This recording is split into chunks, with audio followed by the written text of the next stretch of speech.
Bonjour à toutes et à tous, bienvenue sur Grand Lille TV, votre chaîne d'information régionale. Ensemble, en ce mardi 5 mars, on fait un tour complet de l'actualité du Grand Lille, avec d'abord vos prévisions météo, de nouveau des nuages, des pluies ce matin dans la région, du vent encore et des rafales de sud-ouest. En milieu de journée, les perturbations pourraient tout de même se dissiper localement, nous offrir un peu de répit, du soleil, de belles éclaircies malgré tout cet après-midi. Attention car les nuages ne seront quand même jamais bien loin, et les températures, elles, restent stables. 11 degrés prévus à Lille cet après-midi. On en reparle avec les prévisions météo complètes après ce journal. À la une, tout d'abord, on entame cette édition en images avec la lutte contre le projet d'aménagement de la friche Saint-Sauveur. Depuis plusieurs semaines, des citoyens lillois membres du collectif Faites la friche dénoncent le projet de la mairie et de la Melle et défendent plutôt la création d'un grand parc urbain. Ce week-end, ils ont aménagé une cabane de fortune sur le site du Belvédère, là où la ville veut construire une piscine olympique. Leur but étant, je cite, d'installer un lieu d'information, d'accueil pour réfléchir ensemble à un projet alternatif. Ces militants ont baptisé le site comme une ZAP, une zone à préserver. Ils dénoncent donc le projet de construction de bétonisation et souhaitent la création de grands espaces verts dans l'un des coins les plus populaires de la ville selon eux. Explication recueillie par Lucille Berthe Constant. Cela ne nous surprend pas, parce qu'hélas, on a eu l'occasion de constater depuis des semaines que la ville et la Melle se crispaient sur tous les gestes, toutes les initiatives d'habitants qui consistaient, d'une façon ou d'une autre, à remettre en question ce fameux projet d'aménagement sur l'ancienne gare de marchandises Saint-Sauveur et sur le Belvédère où ils voudraient construire une piscine olympique avec ses 5 bassins dans le quartier et dans le point du quartier le plus pollué de l'île. Ce militant évoque donc la réaction de la ville ce week-end. À peine la cabane construite, la police est venue signifier l'interdiction de s'installer sur le site. Hier matin, les forces de l'ordre sont revenues avec un ton plus agressif selon les militants, menaçant de détruire cette cabane.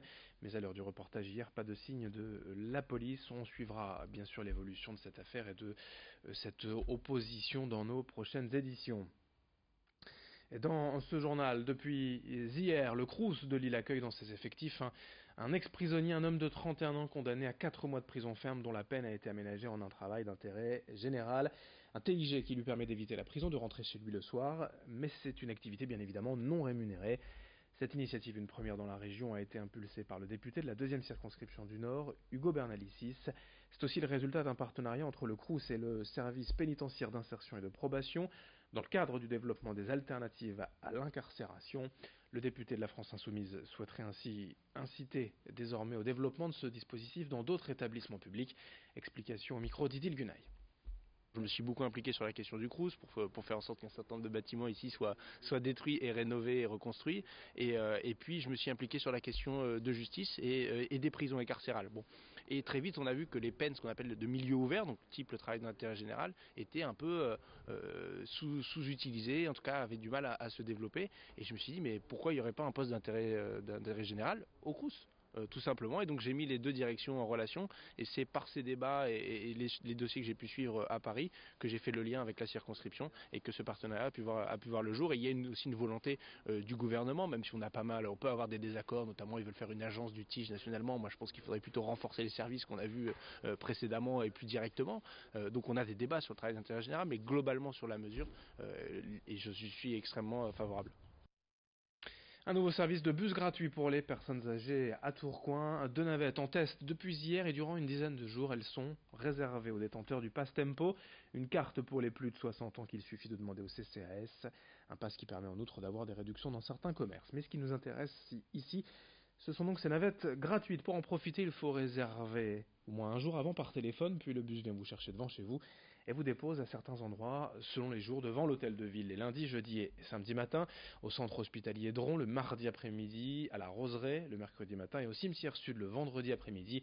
Le numéro de téléphone pour profiter de ces bus gratuits c'est le 0320 11 34 53, toutes les infos auprès du CCAS et au micro de Vincent Vieillard. On commence une phase opérationnelle et ils nous disent qu'effectivement ça correspond à des besoins qu'ils ressentent parfois.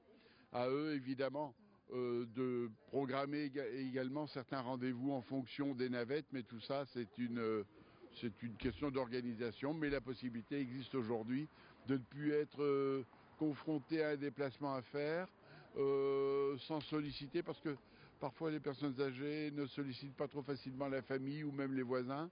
Et voilà, on vient en complément de cette assistance. À Lille, des étudiants en droit ont récemment créé une clinique juridique, une initiative pour permettre à tous d'être accompagnés légalement et juridiquement, même sans en avoir les moyens, avec des étudiants donc, mais aussi des avocats professionnels.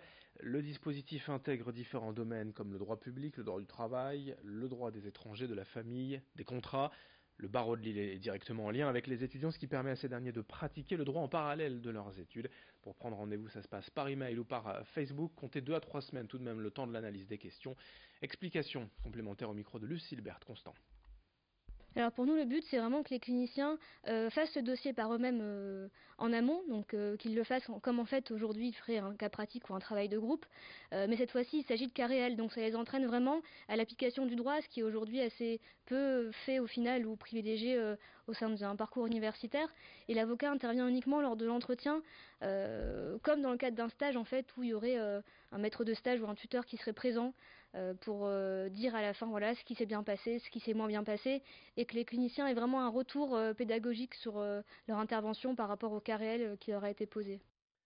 Pour terminer, à quelques jours de la Journée internationale des droits des femmes ce 8 mars, la Fédération française d'éducation physique et de gymnastique volontaire vient de publier son baromètre annuel.